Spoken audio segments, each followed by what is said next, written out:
Hello guys, in this video I'm going to show you how to edit the shadows on the Photoleap application.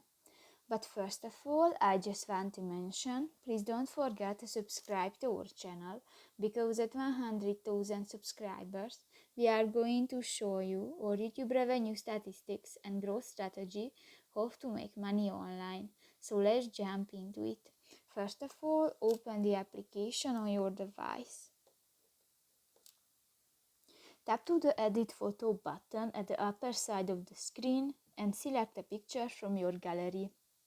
You go to the fifth option, the Adjust, at the bottom of the page, and go to the Shadow option next to the Saturation button at the bottom of the screen, and just pull the line on the scale and you can edit the shadow, and you can select the people or the background and you can edit the shadow this and done. So that's pretty much it for this video, guys. See you in the next one. Bye bye.